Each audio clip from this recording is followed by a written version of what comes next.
Assalamu alaikum урматтуу менин көрүүчүлөрүм. Мен бүгүн сиздерге ошо өзүм агро туман кишиден сөз кылайын деп атам да. Мына күзүндө баягы октябрь революциясынан кийин ушул сарымсактарды эккен элем. Анан мындай болуп үстүнө чыгып калды эле. Көктөбөй калды го ушулар десем. Жок, көктөп сиздер көрүп тургандай баары жакшына болуп, баягы чек ара кызматындагы солдаттардай болуп тизилип көктөдү да. Анан сүйүнүп турам эми, баягы дыйкан деген ушундай экен да, бир эккен нерсең көктөп өнүп берсе сүйүнөт экенсиң, көктөбөй өлүп берсе күйүнөт экенсиң дегендей.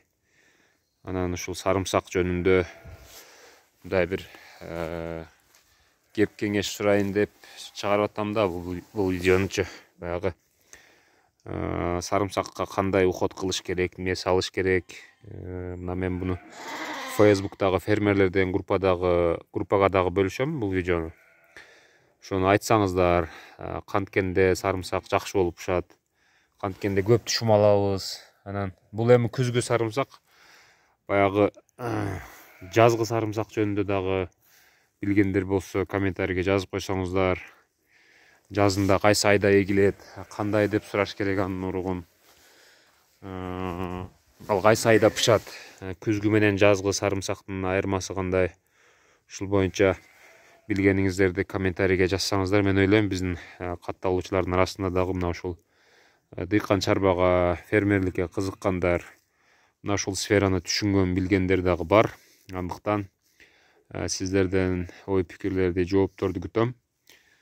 Деги эле сарымсак темасында эмне билсеңиздер, ушунун баарын жазсаңыздар.